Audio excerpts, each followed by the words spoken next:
bro, tingnan nyo. Parang kakatapos lang ang bagyo. Grabe, ang dami. Ang dami mga bro. Kagawad, itaas mo araw. Ang bango sa mga bro. Ito siya sabi nila na blessing para sa mga Blessing para sa mga isda.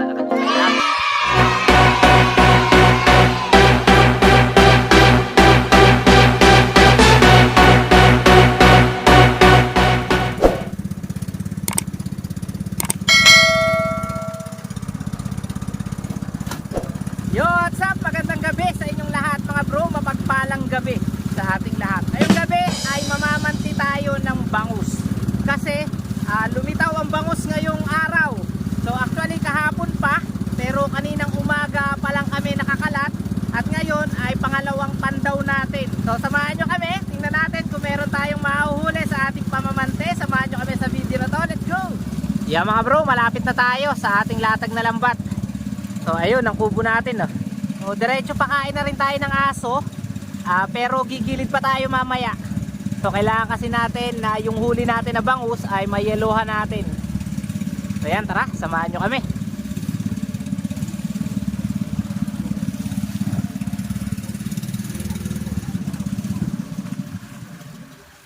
Okay mga bro, narito na tayo sa latag natin lambat. Mahina na yung yung ilaw. Ay mga bro, nakita nyo ba yung kumikislap na ilaw na yan? Ayan yung ating latag. Hanggang dun sa may dulo. Kaso mahina na yung battery mga bro eh. Ayan si Kagawad. Kagawad, magandang gabi. magandang gabi mga bro. So kung ka ng bangus. Sana makahabulan eh. Nalit kasi tayo eh. So mga bro, pagka ganito na lumitaw ang bangus, di naman bagyo. Isa lang ibig sabihin yan, merong nagkaroon na fish pan na nagka-diferensya. Posibleng nasira dahil sa lakas ng hangin, or posible rin naman na merong sumira. So ganun yun. Kaya sa lahat na may mga fish pan dito sa may bandang lugar natin, magbisita na po kayo ng inyong mga fish pan dahil baka ang fish pan ninyo ay nabubutas at nakakalabas na yung mga alaga nyo na bangus. So ganun po yun. So yung iba kasi rin umaangat yung pamaa. Yung pamaa mga bro, yun na ilalim ng Yun yung sa fish pan, Fish sa may pan. bato mga bro. Pag sobrang lakas kasi ng agos, minsan umaangat din yan. Lumalabas yung mga bangus, kaya lagi tayong mag-check ng mga fish pan, lalo na doon sa may mga karga na na bangus. Ano kaya kung ito gamitin mo na lang? Oo, parang nga. O sige, para mas maganda ating video. Sabit mo doon Ayan si Kagawad do. Para maganda ating video mga bro.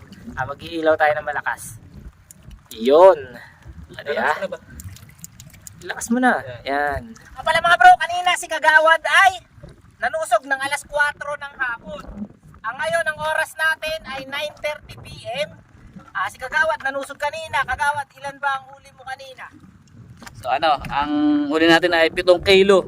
Bali siguro mga 10 na rin. Kasi ang ulam natin marami ba. Pero mga bro, yung iba nating kasamahan, yung mga kasamahan natin dito mangingisda, yung mga lalo na yung nasa open, medyo malaot, madami silang huli. May huli 40 kilo, 50 kilo, 60 kilo. At kanina si Boss Oger dumuong, merong huli 75 kilo. Ang dami mga bro. So tayo kasi nandito tayo sa looban. So marami na nakaharang na mga lambat dito sa ating kalat. So dito sa gilid kay Kagawad Drone, sa likod sa Tito Halok. Kaya kumbaga puro screen na dito, no? Mga napupunta na lang sa lambat natin, mga latak-latak. So yan mga bro, susugod tayo. So tara, sana may huli. Sana makadami. Ayun, oh. Kagawad, bago pa lang, oh. Alis na tayo. Kagawad, ano bang number nung ating lambat na gamit? So ang gamit po natin ay 7.5. 7. Pero para 7 natin. Yun. Dali na naman Kagawad, oh. Pangalawa, yung ganda na size ng bangus mga bro, kasukat. So meron tayo size mga bro na lambat. Kaso ito kasing number 7, ito talaga yung kasukat ng mga lumitaw na bangus. Ayan. Ganito po yung mga nahuhuling bangus, ganyan kalalaki. Talagang maigi mga bro. Kanduli. Oh, Kanduli. Kanduli. ayan. Oh, mga bro, magkadikit to. Ay, puta, dami mga bro. Grabe oh. Dami mga bro. Nakaw mga bro. Bro, parang nagawian yata tayo. Mabantalan. Oh, mga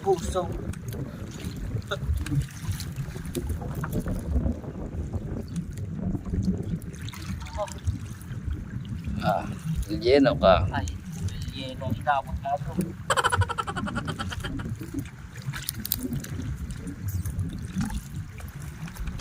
Yelo ang inabot. Ano naman? Oh! Tanggal!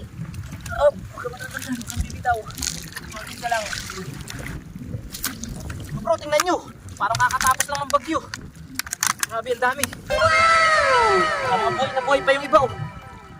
Parang nasa loob ng fish pan mga bro. Grabe igi ng bangus ngayon.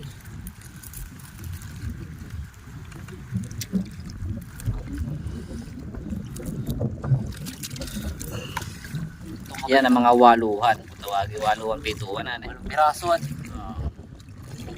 sa mga bro magkaganon. Pwede na click.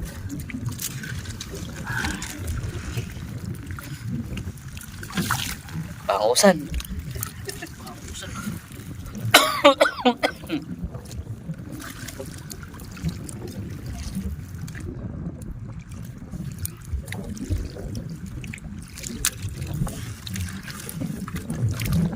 Okay, anong panty? Malaslas. Anong panty? Marupok kaya ang ginawa ko ni puro pana. Marupok na panty. Yan na, 7 medyo talaga. Marupok ka. Yung labas daw kasi talaga ng 7 medyo nga yung marupok.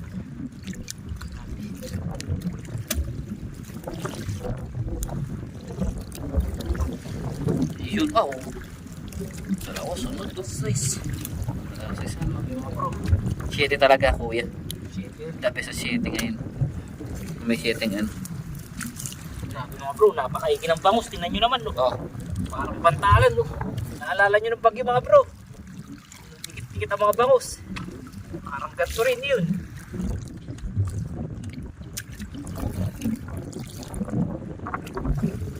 Mga bro, ganito talaga pagka may mga nasisirang fish pan sa ganito or may mga umaangat na pamaan na fish pan. So pagka ganito malakas kasi ang amihan, talaga minsan di may iwasan yung ganon. Nakakalungkot man sa may mga ari na mga fish pan. Nakakalabas yung kanilang mga mga isda. Ayan, buhay. Pero sa katulad naman na mga mangingisda, yung mga mangingisda kumikita rin. So sa mga isda katulad natin ay blessing yan. Blessing ito sa mga katulad natin mangingisda mga bro.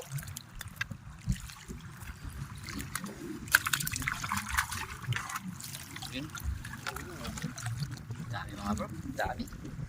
Baka tiyaga tayo mga bro. Makapagpenta tayo. Bakal.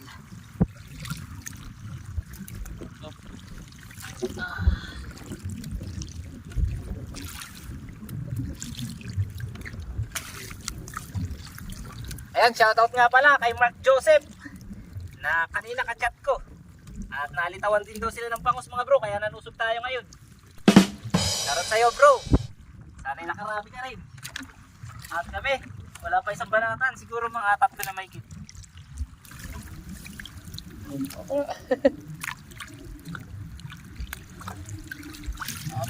Sira.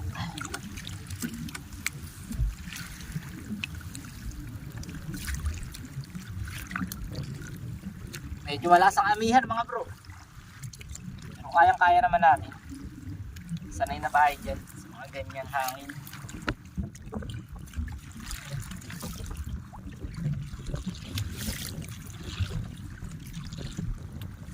Oh bro, kita nyo na ba? Hindi pa sa kabila pa. Ayan. Ayan, nakaganapan ngayon dito sa Talim Island. Nakaganapan mga bro, pagka lumilitaw ang bangus. Shoutout sa lahat ng mga mangingisda. Paanong ulam? Bangus. Mga bro, presyo kanina ng bangus. Update tayo sa presyo ng bangus dito. Ang kuha sa atin ng mga ngalakal, nasa 50 to 60 pesos. Pero sa bayan, siguro nasa nasa 70 to 80, ganyan. So ayan mga bro, isang banatan pa lang yung ating natatanggalan. At ayan na yung ating huli. Ayan, kita nyo naman mga buhay na buhay. Ayan, dami na. Agawad, ang dami agad. So lagay lang muna natin yung ating cellphone dito mga bro. Ay si Kagawad nanananggal. Muna. Makapaglibas muna. Nasaan pa ating palimas? Yun. Limas-limas muna tayo mga bro. Ayan, daming kaliskis.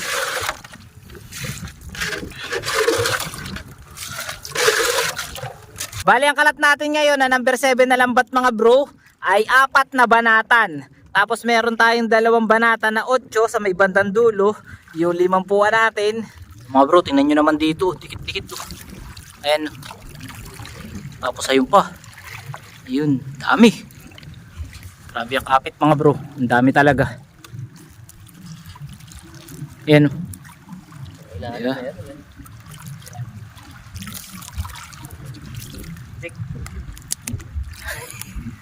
So mga bro, baka may magsabi sa inyo, bakit lagi-lagi tekno, minsan pinuputol na natin.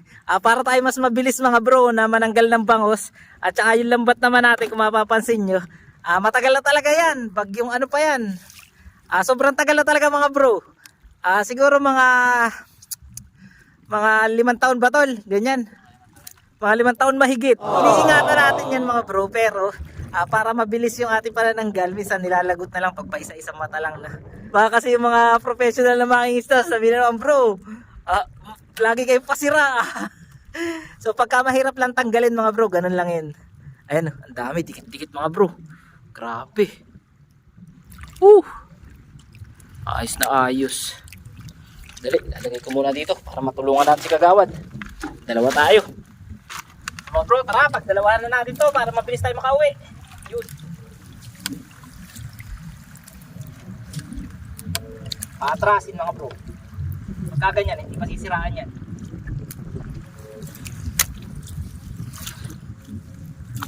Kailangan kasi medyo mabilis tayo mga bro para makauwi na agad tayo.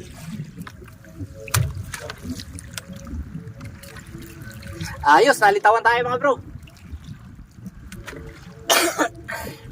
Sa tingin ko mga bro, yung nasira na fish pan man o yung mga nakalabas na alaga nilang bangus, narito lang sa paligid banda sa tapat ng Kalinawan hanggang tapat ng Tinagatan. So ganyan, palaot.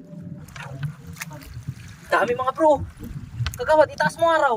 Parang bangusan mga bro. Tingnan nyo. Parang bangusan talaga. Grabe. Ang dami. Puno.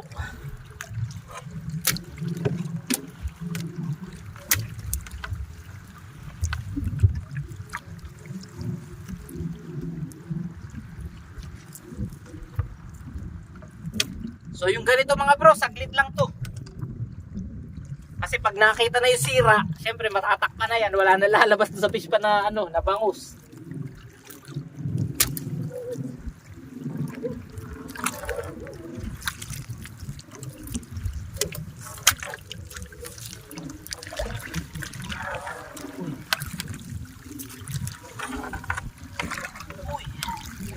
Habol.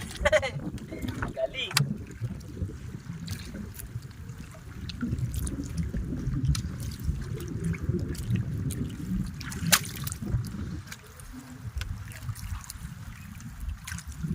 So yung ganitong kalaki na bangus mga bro, paano suotin to? So yan. Kaya-kaya yan.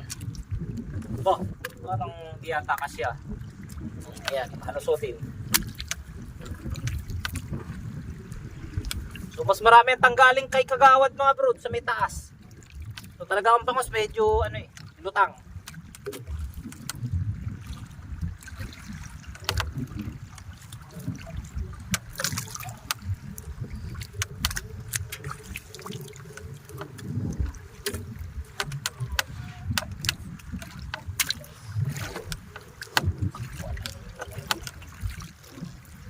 Tigit-tigit.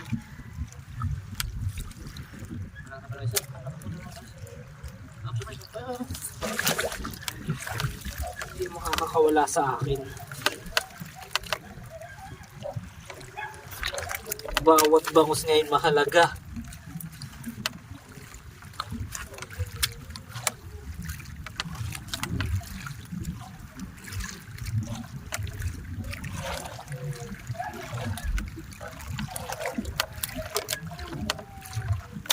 Ganito mga bro, pasarap mananggal. Kasi 8 piraso lang, 50 pesos. Hindi katulad ng bangusan mga bro. Ng bangusan kasi, ang presyo ng bangus, nasa ano lang, 20 pesos, 15 pesos ang kilo. So ngayon, mataas. Wait lang. Tanggalin ko muna yung bangus.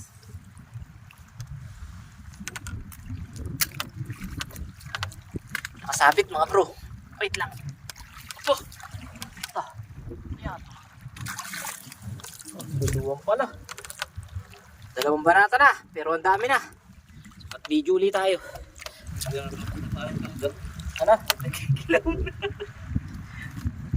Shoutout kay Nawarin Dong. At nagkikilaw na raw ng bangus. Oh bro, tinan nyo naman. Si Kagawad ay nanananggal mga bro. Tayo muna yung mag-update sa ating huli. So bale nakakadalawang banata na tayo mahigit. Pangatlo na to. At ang huli natin mga bro, ayan na. Yan. Oops, hindi pa yan. Ito mas marami mga bro. Ayan. Grabe, ang dami na mga bro. Talagang jackpot. Tingnan nyo ayun no. Tsaka ayan no, dikit-dikit to. Grabe naman. Thank Oh ayun, you. may malaki oh. Dikit-dikit. Malaki ba yun? Thank you, Lord.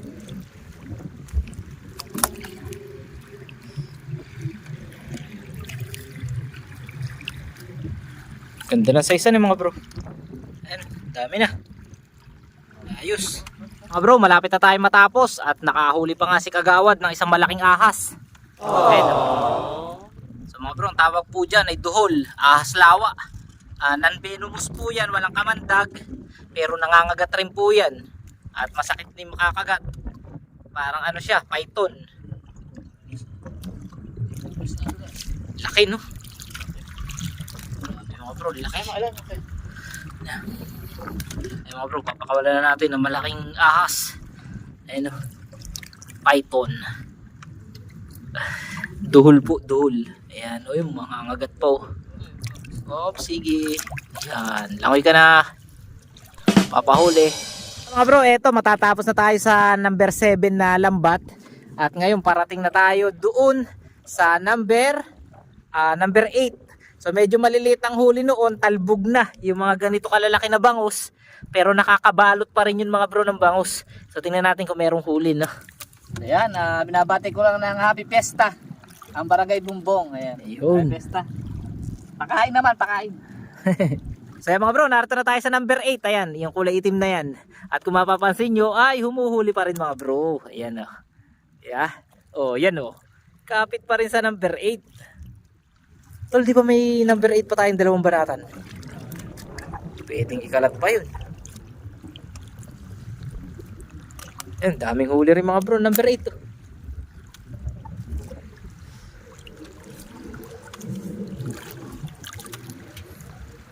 Oh, mga bro, dikit-dikit po. So yun mga bro, siguro mga kalahating oras na tayo mahigit na nanananggal ng bangus at malapit na rin tayo matapos. Kasi ito number 8 natin, dalawang banatan lang to mga bro at medyo maigsi lang ito. Kumbaga 5 puan lang, dalawang hati, kaya maikli lang. Hindi katulad nung ating 7 na daanan siya, kaya malalim at madaming huli. So talagang litaw na litaw ang bangus dito sa ating lugar. Ito lalubid ba? So mga bro, ang problema lang sa ganito na number 8, sa ganyan, madali siyang malubid. Lalo na pag madami ng huli na bangus at saka pagka malakas yung hangin, madali siyang mapulupot. So ang tawag namin doon, nalulubid. Ayan, estimate ko sa huli natin mga bro, siguro mahigit 20 kilo na ito mahigit. Ayan, talagang ang dami na, mula unahan hanggang dyan. Ayan, mahigit 20 yan. Kita nyo naman si Kagawad mga bro, wow legs. Sabi mo kasi, ikaw marunusog ka. Maglamay lang ako eh. Alis kasi ako bukas eh. Kasi mga bro, plano talaga namin, ngayon ako ang manunusog. Dahil bukas na umaga si Kagawad ang mamamandaw dahil nga aalis ako. Nakita ko mga bro, makikipaglamay. So sabi ko, Kagawad, sumama ka na sa akin para meron akong taga-video kasi magbablog ako. Matatagalan na naman na wala tayong vlog. Ayun, sumama. Nayakag natin. At sakto-sakto naman mga bro, sa pagsama ni Kagawad, ang dami naman nating huli. So nga pala mga bro, nakahuli tayo ng malaking biya. So hindi ko alam kung makikita pa natin. Kasi, napailalim na yata. Ang dami na kasi nating huling bangus eh. Hanapin natin. Biya. Nasaan ka? Wala na yung biya mga bro talaga. Napailalim na nga. Pero meron tayong malaking huling biya mga bro. Eto mga bro, ang huli natin na malaking biya. Huli natin sa number 7 na lambat. Laki, sarap na ito. Favorite ni nanay. Yan o. Ayan mga bro, natapos na tayo sa ating panunusog, pamamandaw ng ating lambat na pambangos. Gawad, ano masasabi mo? Pakipatay muna ng iyong flashlight. Interview muna kita. So, kumusta ang ating huli ngayon? So ayan, awa ng Diyos, nakapanggastos. Ayun. Talaga to, ito yung sinasabi nila na blessing para sa mga Blessing para sa mga mangingisda. na katulad namin. So yung mga may palakayan naman, so bisita na tayo. Nakakalungkot naman sa may mga fish pan. Nakakalungkot talaga, pero ganyan talaga. So ang ano kasi niyan, ang bisita, tapos baka umangat ang mga pamaa. Oo. Ganyan lang ayun. Tsaka mas maganda rin mga bro, yung nahuhuli ng mga mangingisda at na i-update natin yung may mga fish pan. Kasi kung hindi natin nahuhuli ito, hindi natin nabibidyo ganyan, hindi nila malalaman mga bro na meron na pala sira yung kanilang fish pan. So ang mangyayari, labas lang ng labas yung kanilang mga isda. O ngayon nakikita nila na may mga nahuhuli na bangus. So nagiging nagiging aware. Kaya nag-aano na sila, nagbibisita. Thank you Lord. Kailangan sabi ko. Yun. Uwi na tayo. Huling pasilip sa ating huli. Na. Yan, pakita ko sa inyo. So ayan mga bro, ito yung huli natin. Kakaunti ba? Pero papunta pa lang yan doon sa dulo eh. Tapos papunta pa doon mga bro. Sa dulo. Ayan. Ang dami niyan. Ay, sana maka 30 kilo mga bro.